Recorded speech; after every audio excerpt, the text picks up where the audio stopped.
Licensure Examination for Teachers. Subject: the teaching profession and social dimensions of education, general education, for both elementary and secondary.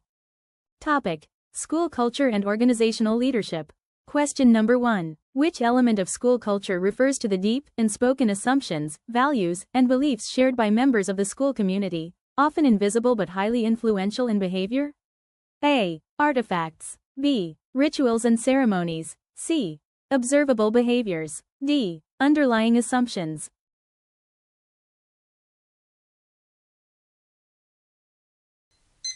Correct answer: D. Underlying assumptions. Why D is correct? According to Edgar Schein's model of organizational culture, underlying assumptions are the deepest, taken for granted beliefs about the world and how the school works, e.g., students are inherently motivated. These are the least visible but most powerful forces guiding the school's actions. Why the wrong answers are wrong? A. Artifacts. Visible structures and processes, e.g., school buildings, dress code, symbols. B. Rituals and ceremonies. Observable, planned events that reinforce culture, e.g., graduation, faculty meetings.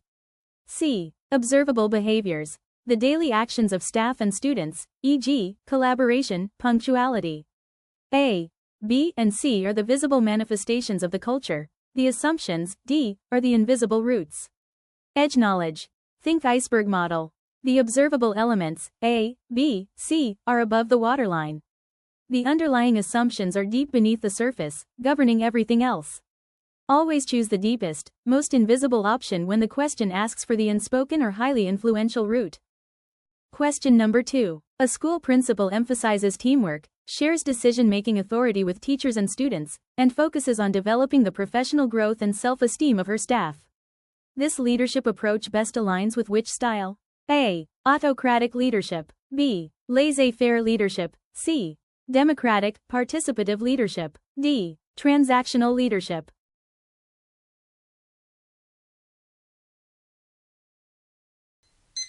Correct answer: C. Democratic, participative leadership. Why C is correct? Democratic, participative leadership is defined by the involvement of subordinates in decision-making and a focus on collaboration and consensus building. The emphasis on shared authority and professional development is key. Why the wrong answers are wrong? A. Autocratic leadership. The leader makes decisions alone with minimal input from others. B. Laissez-faire leadership. The leader delegates virtually all authority, leading to minimal direction and potential chaos. D. Transactional leadership. Focuses on contingent rewards, punishments and rewards, in exchange for performance, not necessarily professional growth and shared decision-making. Edge knowledge. Look for keywords of collaboration.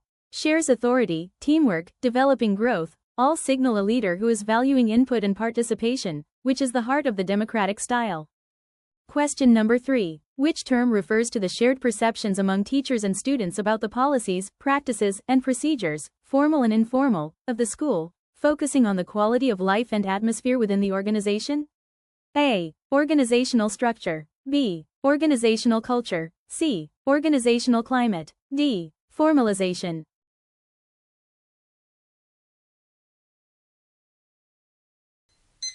Correct answer: C. Organizational climate. Why C is correct?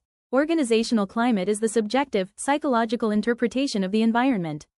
It's about the feeling of the school, e.g., trust, warmth, openness, and how people perceive the daily workings. Why the wrong answers are wrong? A. Organizational structure. The formal reporting relationships and departments, the hierarchy chart. B. Organizational culture. The deeper, shared values, beliefs, and assumptions, the why we do things. Climate is the feeling resulting from the culture. D. Formalization. The extent to which rules, procedures, and job descriptions are written down. Edge knowledge. Think feeling, perception. Culture is the invisible root, deep values. Climate is the visible air, atmosphere, the feeling or mood. When the question is about shared perceptions or quality of life, choose climate. Question number 4. Principal D observed that teacher X performs highly but only when the promise of an extra incentive, like a bonus or a positive performance rating, is explicitly given. If Principal D consistently uses this system of contingent rewards to motivate teacher X, she is employing a model based on A. Charismatic leadership. B. Transformational leadership. C. Servant leadership. D. Transactional leadership.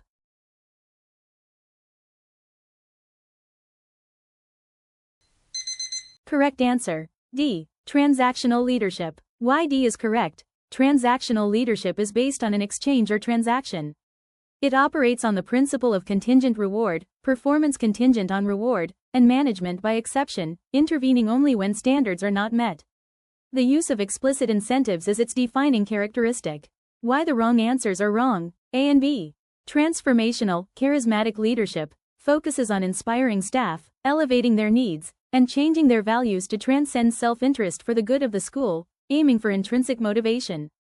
C. Servant leadership focuses on meeting the needs of the staff first to enable their personal and professional growth. Edge knowledge. Look for the if-then statement. If the motivation is driven by if you do X, then I give you Y, a clear exchange, the style is transactional. Question number 5. Which of the following is the most effective initial strategy for a school leader who wishes to successfully change a negative and cynical school culture? A. Immediately fire all resistant staff members. B. Mandate new rules and procedures without consultation. C. Change the visible artifacts, e.g., logo, uniforms, to signal change. D. Clarify the core school mission and collaboratively define new shared values and beliefs.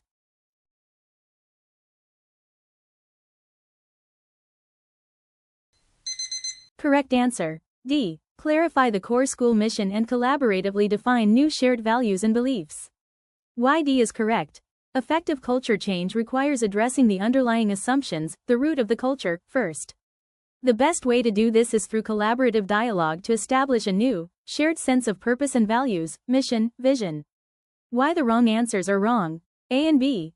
These autocratic methods will likely breed more resistance, cynicism, and fear, reinforcing the negative culture. C.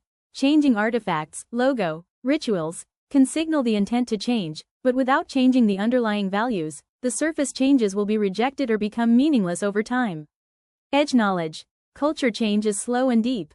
The process must start at the root, shared mission, values, and be collaborative, participative, not dictated from the top. Question number 6. The theory that suggests effective leadership depends on matching the leader's style, task-oriented or relationship-oriented, to the favorability of the situation, leader-member relations, task structure, position power, is A. Great man theory. B. Trait theory. C. Fiedler's contingency theory. D. Path goal theory.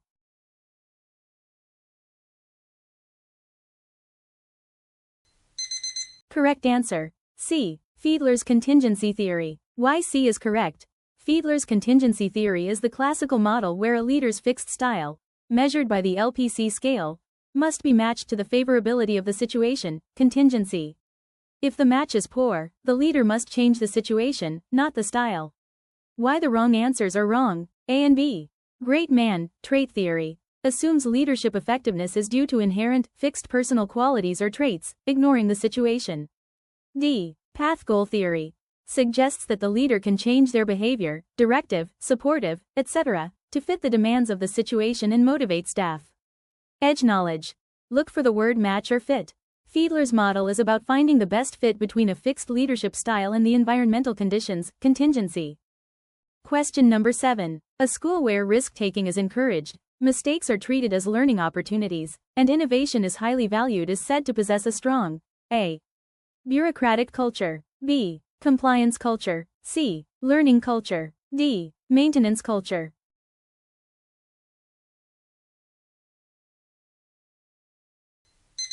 Correct answer. C. Learning culture. Why C is correct? A learning culture, or learning organization, is one where the entire institution is structured to facilitate the continuous learning and development of its members. The key indicators are encouraging experimentation, treating errors as data, and continuous knowledge creation. Why the wrong answers are wrong? A. Bureaucratic culture emphasizes strict adherence to rules, hierarchy, and efficiency, which typically stifles risk-taking. B. Compliance culture focuses solely on meeting external regulations and avoiding penalties.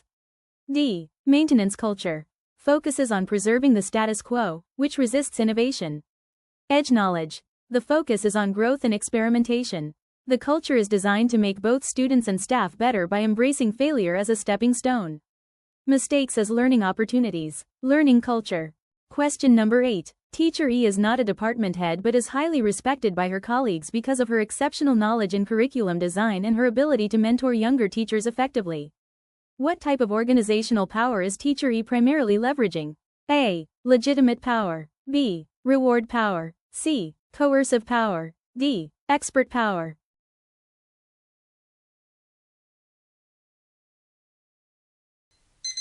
Correct answer. D. Expert power. Why D is correct? Expert power stems from the individual's specialized knowledge, skills, or abilities that are valued by the organization. Teacher E's influence comes directly from her curriculum knowledge and mentoring ability, not her formal position. Why the wrong answers are wrong? A. Legitimate power. Derived from the formal role or position, e.g., principal, department head. B. Reward power. The ability to grant positive benefits, e.g., bonuses, praise. C. Coercive power. The ability to administer punishment or withhold benefits. Edge knowledge. Power rooted in formal title is legitimate. Power rooted in knowledge or skill is expert. Since Teacher E is respected despite not having a formal title, the source must be her knowledge. Question number 9. A Filipino school principal often uses the phrase, "I will not tolerate crab mentality in this school. We must elevate each other," during faculty meetings. The principal is directly challenging which cultural factor that negatively impacts a positive school climate? A. Paternalism. B. In-group favoritism. C. Rivalry and resentment among peers. D. Authoritarianism.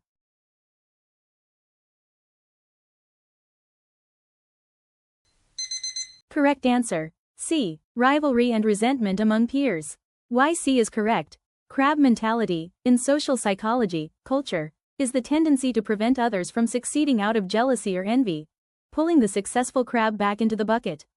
In a school context, this manifests as rivalry, resentment, and a reluctance to celebrate a colleague's success. Why the wrong answers are wrong? A. Paternalism. A style where the leader acts as a protective father, which may be controlling but not necessarily fueled by resentment among peers. B. In-group favoritism. Favoring one's own subgroup, which is about partiality, not pulling others down. D. Authoritarianism. Relates to the leadership style, not the peer-to-peer rivalry. Edge knowledge. The phrase crab mentality is a uniquely Filipino cultural reference with a single, clear meaning: resentment and sabotage of successful peers. Know the local terminology. Question number 10. The transformational leader elevates the needs of the follower from extrinsic rewards to intrinsic satisfaction and self-actualization. This component of transformational leadership is known as A. Idealized influence. B. Inspirational motivation. C. Individualized consideration. D. Intellectual stimulation.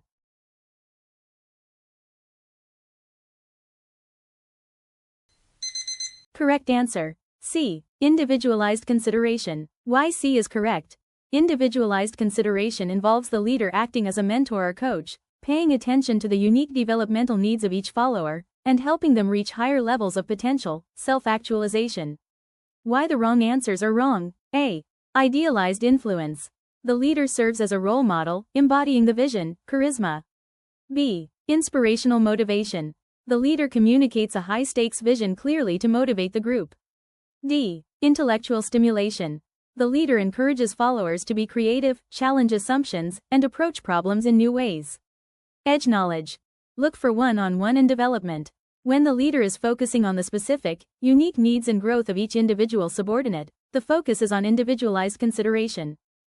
If this video gave you an edge, sharpen that like button and subscribe to stay ahead.